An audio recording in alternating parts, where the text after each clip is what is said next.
Steps 8 and 9 are at the very heart of the GROW program. These are the steps that effect change.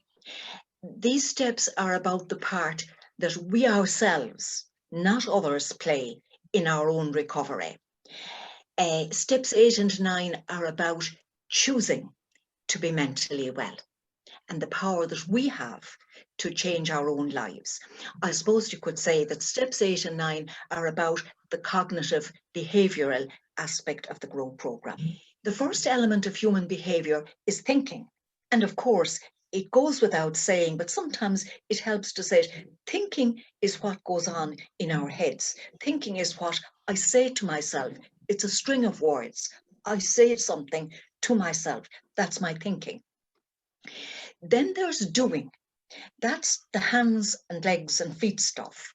I walk, I cook, I wash my hands and feet stuff. That's the doing element. And then there's what goes on in the heart. And I'm at the moment, I have my hands on my heart, the heart stuff, feeling. And then there's what goes on in the body itself. Physiology, and that could be I'm tired, I'm sweating, I'm energetic, my blood pressure is up, my blood pressure is down. I'm now going to come to Glasser's image, which is much, much nicer. Glasser used the image of a car, and I have my car here, and it's a very tattered old car.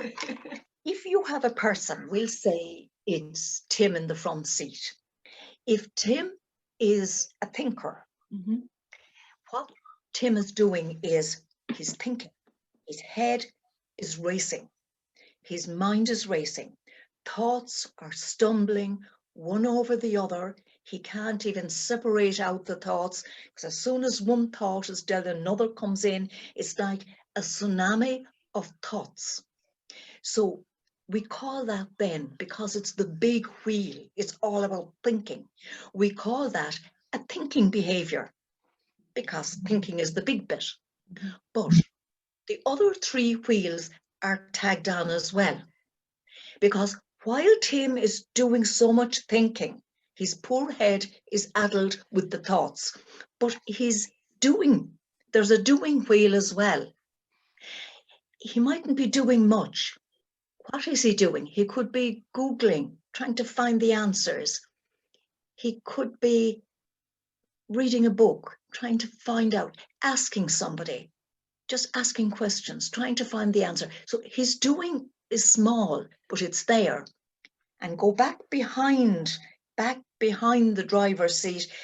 There's feeling there as well. He's probably feeling a bit low, a bit unhappy or low. And his physiology, that's there as well. He's probably exhausted from this avalanche of thoughts. So it's a thinking behavior, but doing, feeling, and physiology are there as well. So that's a thinking behavior. Now, if you go to the doing wheel, and you have a doing behavior, we'll take Doris for doing. So Doris might be a workaholic, or she might be obsessed with cleaning the house. So Doris is up at 6 o'clock every morning, and God help anyone in the house who leaves anything out of order.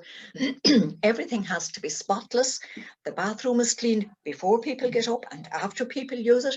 And the kitchen, you barely put down a cup, have your cup of coffee, and your cup is taken. You might like a second cup of coffee, but Doris hasn't gone to wash the cup, clean the table. So Doris is doing. It's a doing behavior, because doing is the big bit, but the other three is tagged on as well. Now, if we had a chance, we could ask people, what do you think Doris is thinking while she's doing? She's not thinking a lot, but while she's busy cleaning the house, she might be saying to herself, it will look lovely when it's finished.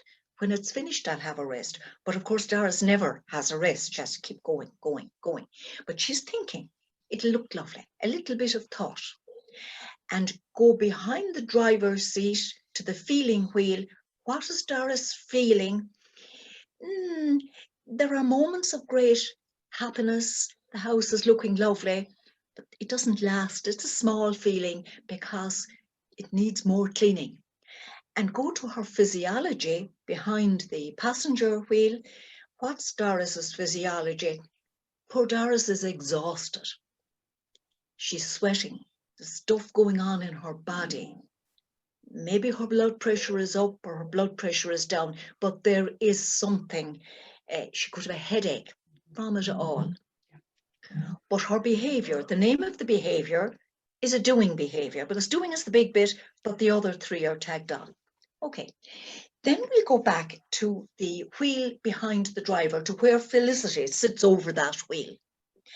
And this is the feeling wheel. Felicity is very depressed. So her feeling is totally overcoming everything else. She can't think much. She's in the depths of despair, this terrible black hole. This is where Felicity is. So it's a feeling behavior, because feeling is the big bit, but the other three are there as well. Even though she's not thinking much, she might be saying to herself, maybe I have a brain tumor. I'm no good. Nobody loves me. Little thoughts like that. So there's a bit of thinking. And what is she doing? Now, she mightn't be doing very much, but doing nothing is doing something. Felicity might be lying in bed until 12 o'clock or 4 o'clock in the afternoon, getting up and starting the dinner and then ordering a takeaway. She's not doing very much, but she's doing something. And what is going on in Felicity's body? Well, she'll be sweating, headache, there's something not right in her physical body, this kind of tiredness. That's how she is. So the feeling is the big wheel, but she's thinking a little, she's doing very little, and her body has something, there's something going on in her body, but it's very little. So it's a feeling behavior. Now we come over to, so we've done Tim is the thinking behavior, mind racing. Doris is the doing behavior, cleaning the house obsessively. Felicity is feeling behavior, because she feels so awful. Now we come to the wheel over which Paul is sitting. This is the physiology wheel, physiological behavior. So Paul is having panic attacks. There's stuff going on in his body, headaches, panic attacks, stress, blood pressure problems, high blood pressure, low blood pressure, adrenaline rushes, whatever they are. That's the big, it's all body stuff for Paul. So that's a physiology, or a physiological, if you want to call it a physiological behavior. But the other three are there. Go up to the thinking wheel. Paul's thinking a little. Again, he might be saying, maybe I have a brain tumor. Maybe if I went to doctor this, maybe if I went here. Little thoughts, but they're very little. What is he doing? He probably isn't doing very much. If he's holding down a job, maybe, but he's not doing a lot. And what is he feeling? He's feeling quite low, but not as low probably as Felicity. So there are 4 behaviors. Tim, thinking behavior, but the other 3 are there as well. Doris, doing behavior, but the other 3 wheels are there.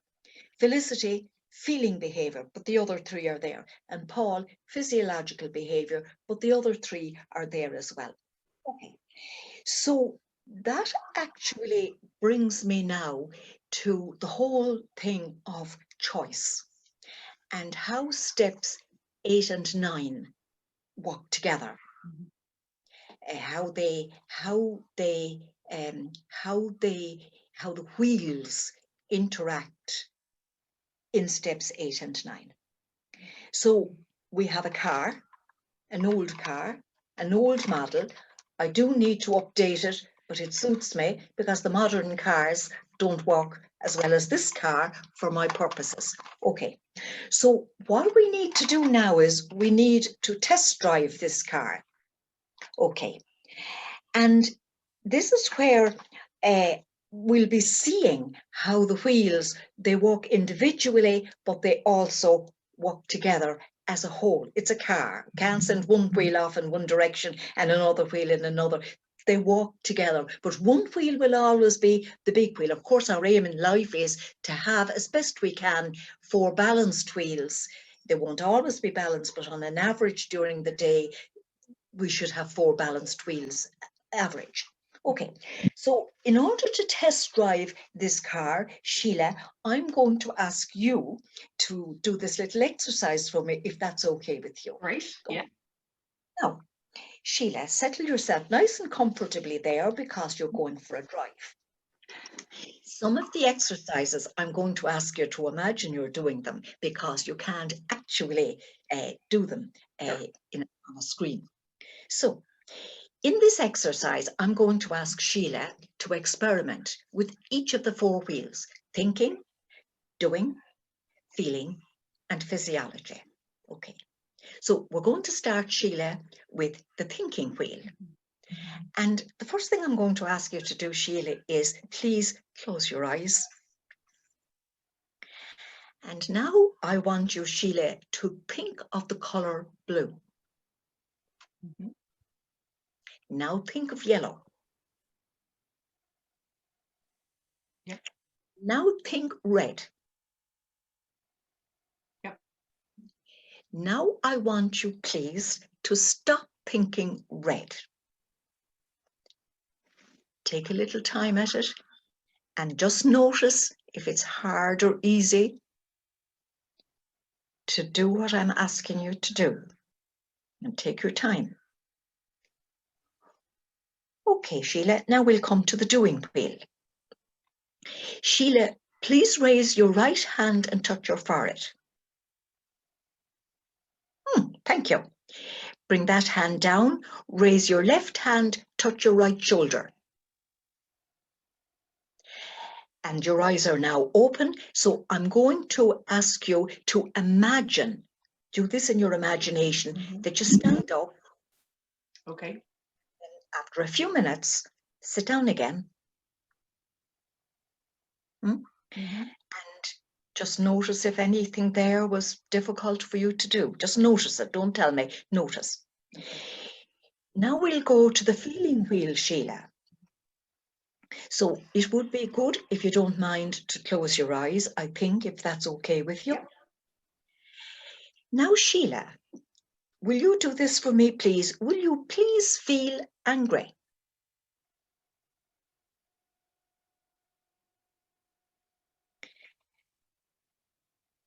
Now, Sheila, stop feeling angry and please feel happy.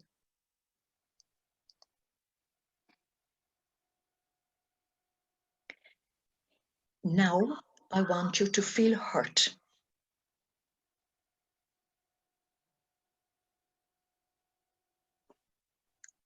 Take your time, indicate to me when you're ready to do the next wheel. Yep, next. Okay, now we'll go to the physiology wheel. And you can keep your eyes closed, it might help you with this. Sheila, I'm going to ask you to do something very strange. Would you please raise your blood pressure for me higher than it is?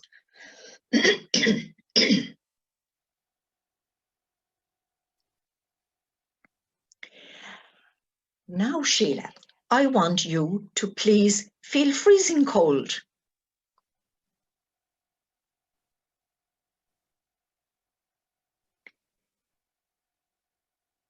Now, please, start sweating. Take your time and indicate to me when you're ready. Ready. Thank you, Sheila. Thank you very much for doing that exercise. Now I'm going to put you under more pressure because I'm going to ask you, Sheila, to give us some feedback from that exercise, how you found working on each of the wheels. Will you do that for me, Sheila, please? Thank you. Yeah. So I suppose the first one, I think Gertrude asked me to raise my hand and touch my forehead and put my left hand here and my right hand here, and that's easy. That was very straightforward and very comfortable doing it. Then when you asked me to think about the colours, I suppose the first few colours you listed, I could feel, you know, by just visualising what was behind my closed eyes, I could bring those colours in. But when you asked me to stop thinking, I had to think of another colour. I think you said blue, yellow, red. I had to think of another colour in order to get rid of the colour that was there. So that was difficult to bring out. Yeah. Then let me see, the third one, you asked me to feel angry. The only way I could try to feel angry was by thinking of something that has made me angry. So it was almost like coming into a role of an actor, I think, that type of feeling. So there was angry, and then you asked me where to feel, was it, did you ask me to feel another emotion there? Happy? Happy, yes. Again, I had to think of a time when I was happy or something that brings me joy to try and get into that feeling. Great. And then the last one, when you asked me to raise my blood pressure, I felt panic because I don't know how to do that. But I knew the blood pressure probably did go up because I was like, how do you do this? But then bringing down my blood pressure completely, I don't know how to do that. And feeling cold, again, it's the only way I could think of it is to try and imagine myself in a cold, freezing room.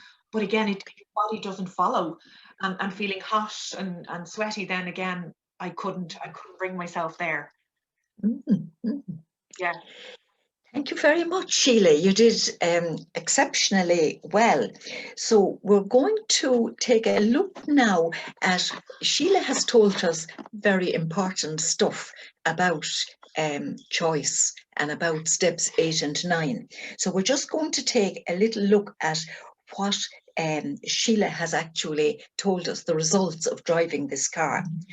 What Sheila has told us is that we have total control over doing.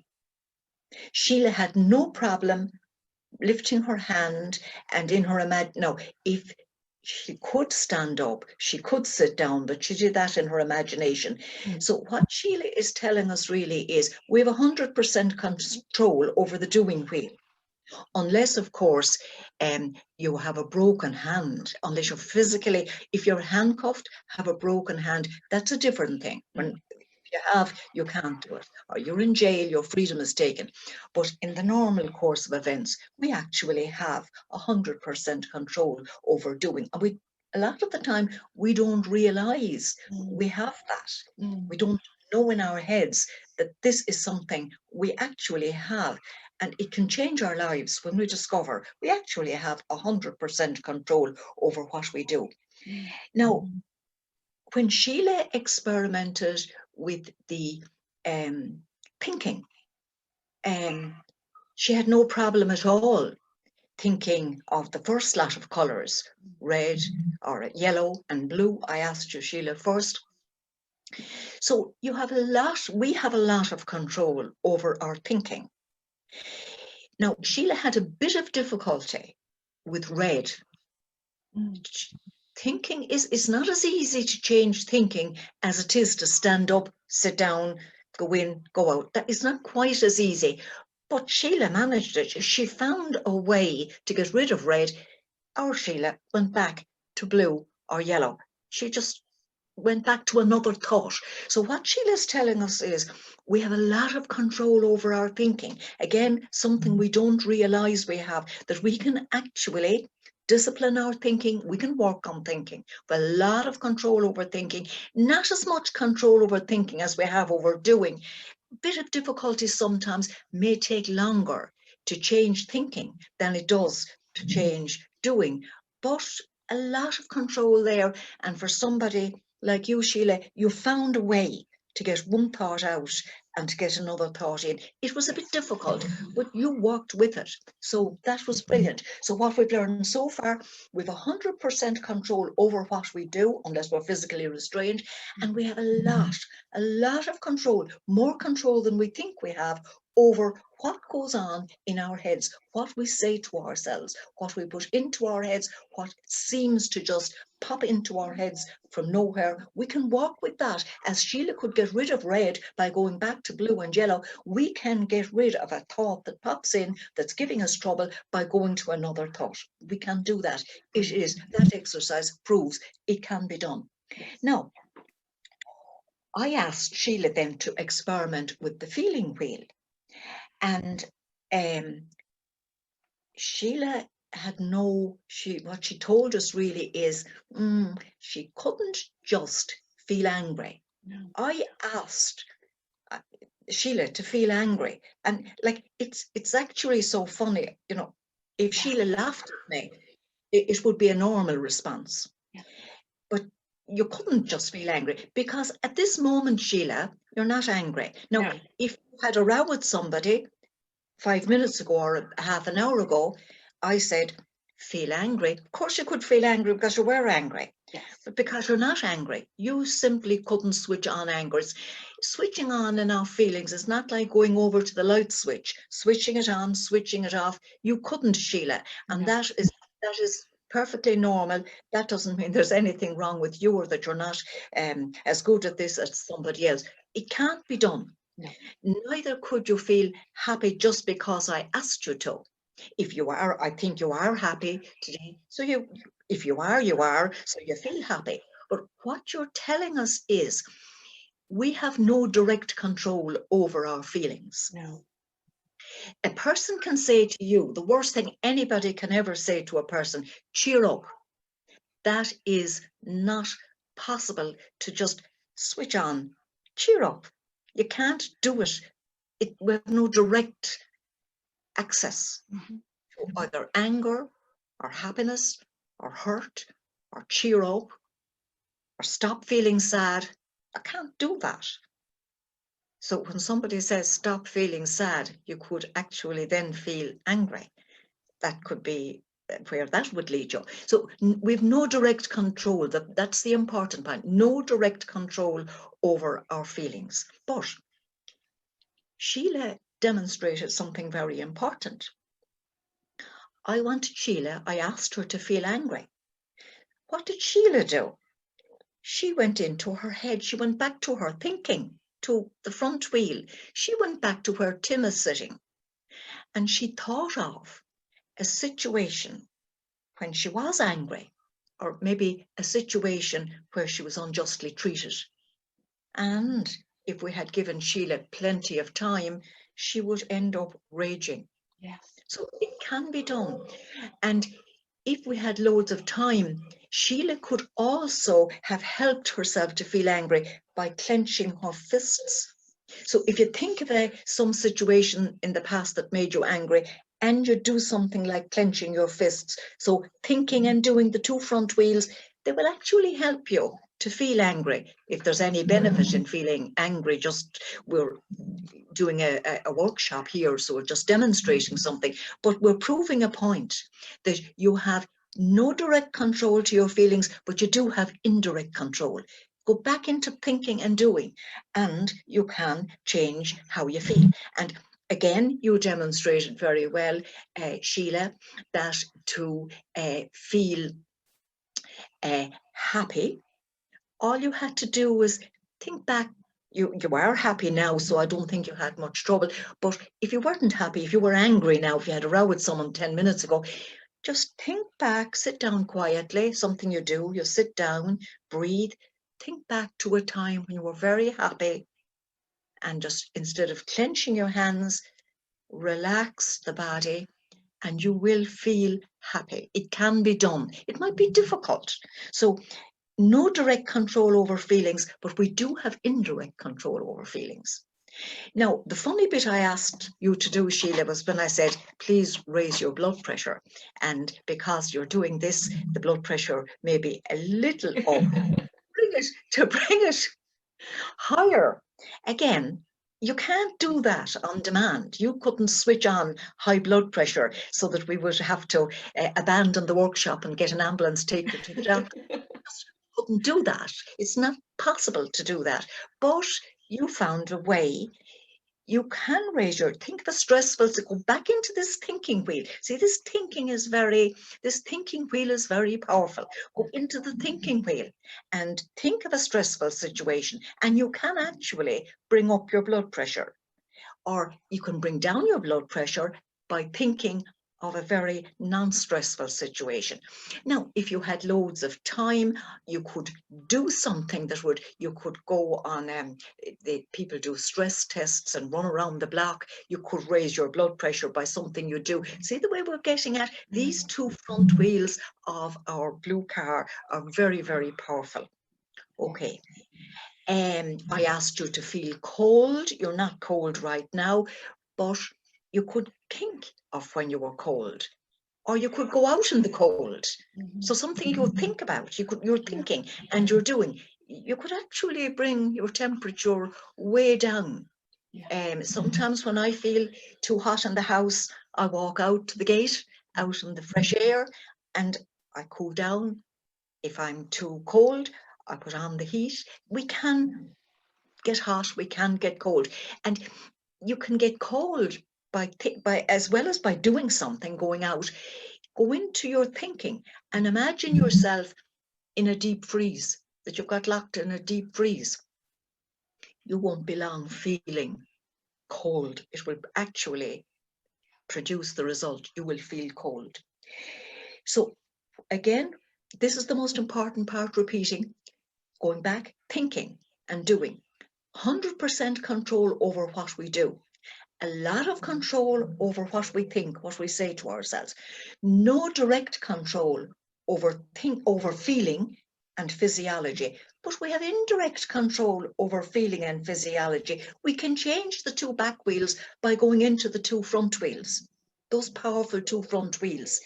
So the kernel, what I'm getting at is our car, the behavioral car, the car of our lives, it's a front wheel drive.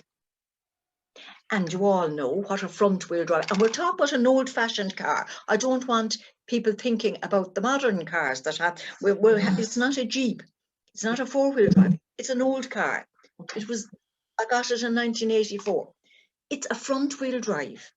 The power is in the two front wheels. It's like as if the two front wheels travel and they bring the two back wheels along.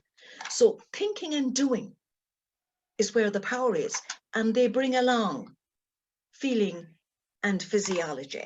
The one thing that I found interesting there when you're explaining it is that when I was thinking about the colors, and in order to stop thinking about the color red, I tried to go back to blue. And I suppose for me personally, that's so important when you know you're thinking about something that's making you feel upset, to actually put I'm going to refuse to think about this anymore because it's not doing me any good, and putting another thought in there that but there is no other way of stopping thinking about it unless you switch. So it's really powerful stuff. Yeah, thank you. And it can be done, Sheila, like it's called thought substitution. You know, if you're worrying is a thought. Worrying is what you're saying to yourself. You're worried about something and someone says, stop worrying. Very difficult. Yes. But what you can work on is put in a new thought. Yes. And even if you're worried about something happening tomorrow, well, if you can do something about what's going to happen tomorrow, please do it. But it's very powerful to come back to the present moment and say, right now, I'm okay. Yes. In this moment, I'm actually okay. Yes. Right now, I'm okay. Because I can't really do anything about tomorrow. Or if you're worried, a troublesome thought comes in, work at bringing in a memory maybe of a happy time or some other thought. Yeah. The red and blue are only just examples. Yeah. But it's even, Gertrude, it's even just catching yourself in those thoughts, you know, because for me, worry would be something that, you know, and sometimes I'm like, this is pointless. This is pointless thoughts, and they can, one thought leads to another, to another, to another. Yeah, So that's right. it's just about stopping it and Yeah, keeping yourself in check and going, am I getting anywhere? yeah, Am I thinking about like yeah. this? Yeah, Cool. so it's stopping. We don't think, until we do that exercise and do it honestly. Yeah. Sometimes we don't know it can be done. We Yes. can actually change a thought, Yes. but it's hard work. Yeah. It doesn't happen overnight. But No. the exercise proves it can be done. And people who will give their testimony on steps 8 and 9, they Yes. will show from personal experience. People have done this. Yeah. People are doing this as we speak, Yes. and they are growing Yes. and recovering. So Sheila, we'll move now to step 8 of the GROW program. Yes. So I'm going to ask you in your own time to slowly read step 8. We learned to think by reason rather than feelings and imagination. And there it is, the front wheel car. This is what GROW is saying. We learned to think by reason. Use your thinking. Get rid of the red by putting in blue or yellow. We learned, and the word learned, we learned to think, work on the thinking. So this is the step in GROW. This is the heart of the GROW program. Step 8 and 9. Learning to go into that thinking wheel and change the thoughts, just like you have given us a lovely example there of how you do it yourself, Sheila. And in the GROW program, we have a beautiful piece, and it has, I think it has saved lives. It has had, even if people come to GROW and they don't get anything else except this bit, I will go by what I know, not by how I feel. The feeling is in the back wheel behind Tim, Felicity. That's where feeling is. A lot of people go by the feeling, and it's not true. Yeah. Somebody might feel that everybody is laughing at them. Come back up into the thinking. I will go by what I know. And I know somebody might even help me with that. Somebody in GROW or whoever I talk to. I will go by what I know, not by how I feel. And we stay in step 8, we stay in the thinking wheel. And we tell ourselves, another piece of the GROW program, we tell ourselves, feelings are not facts. No. Now, the feelings will feel like facts, but go into the thinking, into the good head. No, that's not true. Yeah. They feel true, for feelings are only feelings. Yes. You know, there's something just resonates with you, because if you're having a day that isn't going according to plan, and you send somebody a text message and you see the 2 blue ticks to say they read that text message, but yet they don't reply to you, and you can kind of think to yourself, I knew they wouldn't reply. A day goes by and they haven't come back to you, and you're thinking, this is a fact, they don't want to reply to me. And then another day goes by and they reply and they tell you that something dreadful happened and they couldn't reply because a child was sick or life happened. And then you bring yourself back and go, I had convinced myself of the fact they were not going to reply. And that's something I think we all do, but the effect. We do. Yeah. And it's not, that's the whole foundation for this terrible paranoia that so many people suffer from. It's going by feelings. Now, we're not saying people do laugh at people. There are facts, but 99 times out of 100, it's a feeling, and we need to get into the thinking wheel and just do what you're doing. And you've given a wonderful example there, a simple example, Sheila, of you send the text message, you get no reply. I've done it. I've written a letter, I phoned somebody, I've asked somebody to do something, and I knew she wasn't going to do it for me. No, she doesn't like me, comes next. Yes.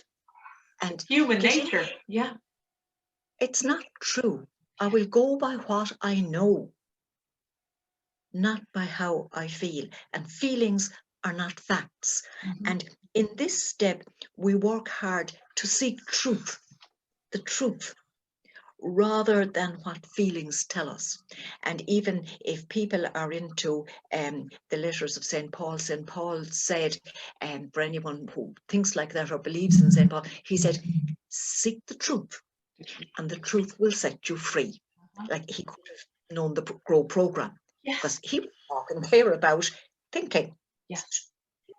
Think the truth. And I have a little difficulty with, there was a book written one time, The Power of Positive Thinking. And that book did an awful lot of good. But being a little odd, I have a little difficulty with the title, The Power of Positive Thinking. I would love if it was called The Power of the Truth, the Power of Truthful Thinking, because there is no point I looking out this window beside me, it's raining here, and there's no good in I looking out and trying to tell myself, no, it's not raining, the sun is shining. It actually is raining. I know. Now, I can go into my thinking and say, but the rain is okay. I want to go out. Yeah, I can dress up in my raincoat. I can bring my umbrella. And over the clouds, the sun is still shining. So positive thinking, if it's not the truth, you can be doing kind of mental gymnastics. So the truth, it's the truth. Seek the truth, and the truth will set you free. So that is, other people will tell how they work step 8 in their own lives. And it does affect change. It is choosing to think healthily, to think truly rather than positively, to think it out truly, and you can change your thinking. And like you said, you worry a lot. I'm a worrier myself, and I know I can change that worrisome thought by putting in a truthful thought. Like if we're going, supposing that somebody is having medical tests next Friday, and the thought is, oh, I know I'll get bad news. Now, I can't say to somebody, put in a new thought, no, it will be good news, because I don't know that. That may not be the truth. But to put in there, well, I'll wait and see. I don't know yet what the test results will show. So that's the truth. Putting in the truth, no mental gymnastics, the truth. And I'm working on my thinking. But so many people have themselves dead before they get the results at all. Sheila, is that okay for step 8? That is perfect. Perfect. Okay, so we will now move to step 9, Sheila, and I'll ask you to read step 9 for me first. We developed willpower to do the right thing in spite of our feelings. Yeah, that's a lovely, another, see, where step 8 got us into the thinking wheel of our front wheel drive car, this step is getting us into the doing wheel. And we know that's actually an easier one. Maybe Concure should have put that step before step 8, I don't know, but it's actually easier than step 8. Step 8 is a harder one than step 9. It's the step that gets us walking on our actions, and you demonstrated we actually have 100% control over our actions. And the bit in the GROW program that works here is, I can compel my muscles and limbs to act rightly in spite of my feelings. Again, when we're new to GROW or new to recovery, we feel so badly that the simple truth evades us, that I can actually make myself do a simple task. I don't feel like getting up at a reasonable hour in the morning. I actually can do it. I don't feel like going for a walk, but I actually can make myself go for a walk. I don't feel like cooking the dinner, but I can cook a simple meal. It's like somebody said to me one time, I said, well, would you go for a short walk? He said, but I don't feel like going for a walk. And it came out of me before I didn't go into my good head to think, and maybe I jumped too quickly in, and I said, you don't walk with your feelings, you walk with those two things down there with shoes on them. And he laughed and he went for a walk. So we don't walk with our feelings, we walk with our feet. And when we're in recovery, it will be very simple tasks first, nothing complicated, and we can gradually bring it on. But I can get up, I can wash, I can cook a simple meal. So I can compel my muscles and limbs to act rightly in spite of my feelings. Because when we're not well, you know, if we were well, there'd be no difficulty. We wouldn't need to use those steps. But when we're not well, we're held back. The feelings, it's like climbing a mountain and carrying a heavy stone behind us. Or trying to pull a wheelbarrow behind us up a mountain. The feelings hold us back, but we can't let ourselves think that the power is in the feelings. No, we actually can do it. We may be slower than others, but we can do it. And also, is it almost like it's like a snowball effect? If you're not doing it, you feel worse because you're not doing them. And if you start doing the little bits, the good feeling will follow, because you've ticked a box of, I got up today. Yeah. And again, you've pointed out something very important there. You went into the doing, the power in the doing. I'm saying if you do these things and think right, you'll feel better. But now you pointed out something very important. If you don't do and don't think, you're going to feel worse, and your body, your physiology is going to be worse. So the doing will improve the two back wheels. The not doing and the not thinking correctly will make the two back wheels a lot worse. That's a very important point that has been neglected, I think, in Go, that not doing makes the two back wheels worse. Yes. So in these two steps, I'd like to point out two words that you might have missed. And the two words are, step 8, we learned to think by reason rather than by feelings and physiology. We learned. And in step 9, we developed willpower to do the right thing. So learned and developed. So recovery is a process. It doesn't happen overnight. There's no magic involved. Can't just press a button, no magic wand. It is hard slog. And that is the wonder, and that is the amazing truth about everyone in Grow and those who recover. And you know, we all have stories. When we could tell stories, amazing growth, because people stayed with the hard slog, the uphill, the climbing uphill, pulling a cart behind us. But they do it, and they are the survivors. They are the success people of this world, not the people that we see on television getting awards. It is the grower who climbs that mountain, that hill, pulling a box, a trailer or something behind them, pulled back by feelings and physiology, but climbing up and finding that the feelings and physiology start to improve. And if they don't stay climbing the hill, the feelings and physiology will actually get worse and worse and worse. There's no such thing in Grow as standing still. You either improve or you disapprove. So learned and developed. It's process, it's hard slog, and it may take years, it may take a lifetime. But if we keep working on the two front wheels, because it's a front wheel drive, keep working on thinking and doing, then the two back wheels, our feelings and our physiology, which is our health, really will improve.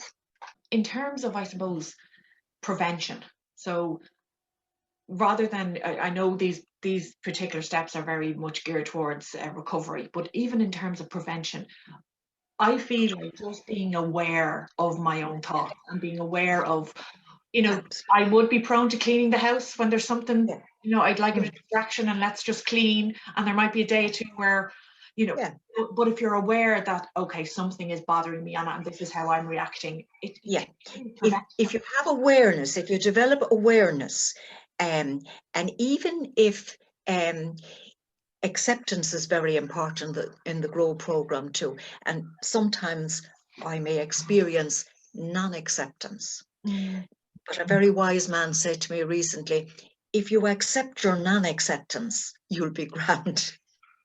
Yes. So aware. accept Yes. non-acceptance, and you're already making progress. Yes. Because if you create a little bit of space through awareness around the thought or around the feeling, create a little space around it, distancing yourself a little, because this thought that's bothering is not really you. Yes. Create space around it. Develop a little bit of consciousness around it, awareness, and it will help. And accept your non-acceptance when you can't accept. And you're already on the road. You, as the man said, you'll be grand. You'll be grand. You'll be grand. I have a lovely quote, Sheila, that's coming near the end. Yes. My car. Yes. Our choice of thinking and doing take us down a certain path in life. Our feelings and our physiology, which is our health, give us an ongoing assessment of the road we're on, doing what we're doing and thinking what we're thinking. And I'll just say it again. Our choice of thinking and doing take us down a certain path in life. Our feelings and our physiology give us an ongoing assessment of the road we're on, doing what we're doing and thinking what we're thinking. Yes.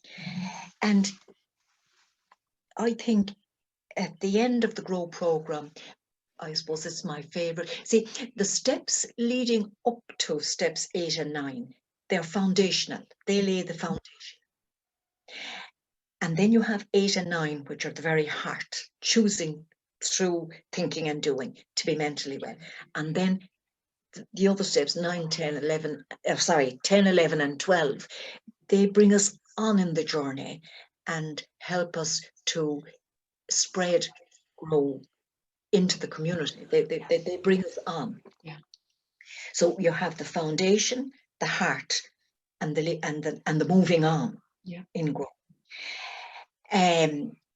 And I think at the end of the GROW program, there's a beautiful, beautiful quote, and it says, each person's growth or recovery aids the transformation of the world.